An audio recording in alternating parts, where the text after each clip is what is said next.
لنا ذنوبنا وإسرافنا في أمرنا اللهم ارزقنا قلوبا خاشعة منيبة موحدة خالصة مخلصة مخلصة يا رب العالمين يا لطيف يا الله. Surah Al-An'am, my dear brothers and sisters, is a very, very powerful surah. All the Quran is very powerful, but simply this is a feeling to express about this surah. It's very, very powerful. It's the surah of Tawheed of Allah Azza wa Jal. A surah in which when you read it from beginning till end, and the more you read it and the more you memorize it and the more you ponder it, the more it is beautiful and the more it is majestic. فيها جمال وفيها جلال. It's very, very beautiful. Subhanallah. So in this surah, Allah subhanahu wa ta'ala emphasizing throughout the surah, emphasizing the Tawheed of Allah Azza wa Jal. Statements when you read like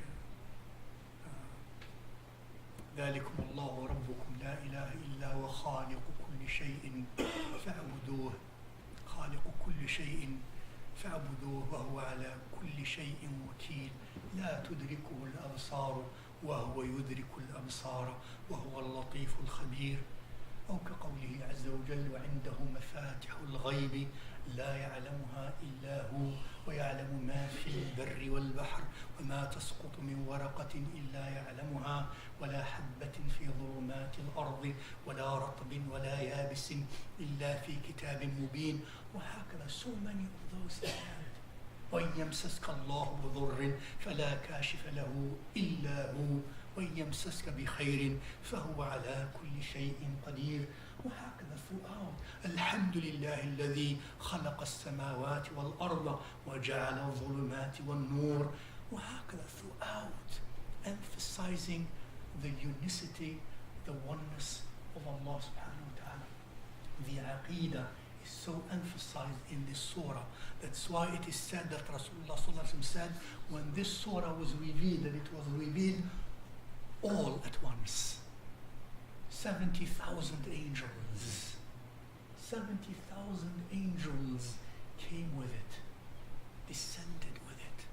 Again, to emphasize, celebrating the surah, to emphasize the grandeur and the majesty of this surah. And thus we are to feel that. So everywhere Allah emphasizes His Tawheed. And Tawheed has consequence. Not only to say, well, I believe in God. Yes, I believe in God. I believe in Allah subhanahu wa ta'ala and He's in my heart and in my mind. Many people say that. Well, God is in here, God is in my mind, God is in my heart.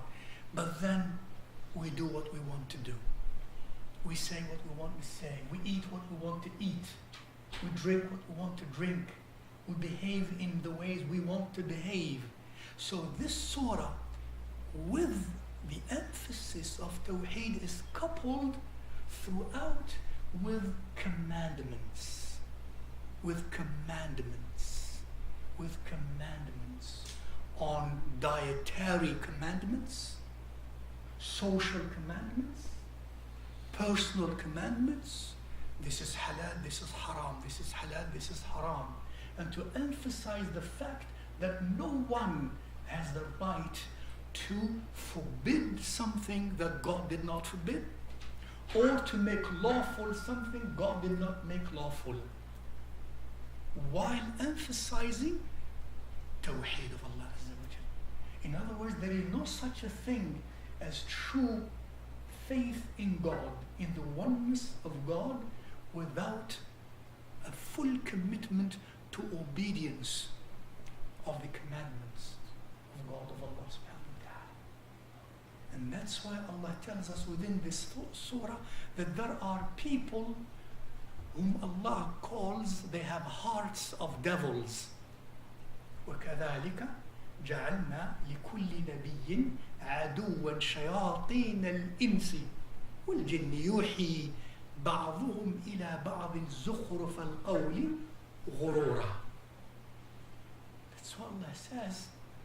There are amongst creatures, devils amongst human beings and amongst jinns, shayateen.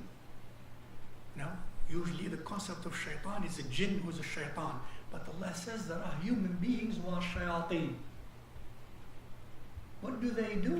They inspire one another with arguments to, in other words, to do what? To pull away from those commandments. This is okay to do. This is all right to do. This is not bad. This is okay to do. يُوحِي بَعْضُهُمْ إِلَى بَعْضٍ زُخْرُفَ الْقَوْلِ غُرُورًا. And that's why Allah keeps speaking about this food is halal, this food is haram. This manner of slaughtering is halal, this manner of slaughtering is haram. And He mentions that there are devils even amongst human beings who suggest to others and to one another, deluded words in order to keep them and keep one another away from fully obeying Allah subhanahu wa ta'ala. And yes, this teaches us also, my dear brothers and sisters, that amongst us human beings are those whose hearts are hearts of shayateen, whose hearts are hearts of devils, وَالْعِيَاذُ بِاللَّهِ. And what is a devil like? The heart is the seat of emotions, the seat of likes and dislikes, the seats of will, of iradat, of volitions, the seats of love and hate. The qalb. So, if the qalb of a human being becomes like one of shaitan, what does this mean?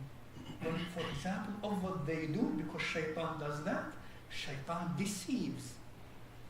Shaitan invites to haram, to the forbidden, to the harmful, to the ishraq, and so on and so forth. Shaitan is arrogant. Shaitan is arrogant, is mutakabbir. Shaitan is maghroor, is deluded. Shaitan loves to be treated as Lord. Shaitan, in other words,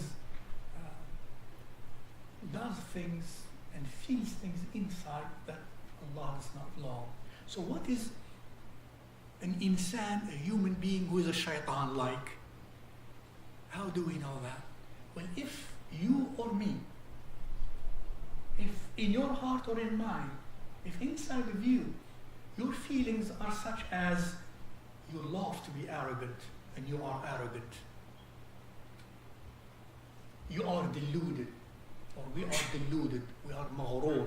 Maghroor is a person who thinks of himself or herself more than what they really are. Maghroor. If we are a person, wal-iyad billah, who sows seeds of animosity between people and feels comfortable with that and does not feel uncomfortable at all with that, when these are traits of a shaitan. This person, therefore, we could say, وَالْعِيَاذُ بِاللَّهِ, may Allah give us refuge, that this person, it could be you or me, وَالْعِيَاذُ بِاللَّهِ, may Allah give us refuge, this person is like a shaitan. And you never know what he or she do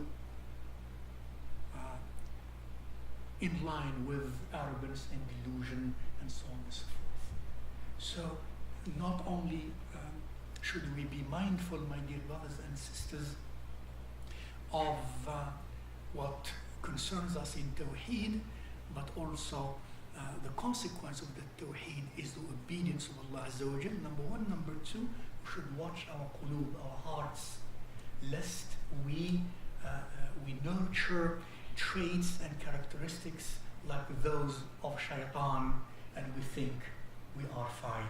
وَيَحْسَبُونَ أَنَّهُمْ يُحْسِنُونَ صُنْعًا. أستغفر الله العظيم وأتوب إليه. وصلى الله وسلم وبارك على سيدنا ومولانا محمد وعلى آله وصحبه أجمعين. السلام عليكم ورحمة الله وبركاته.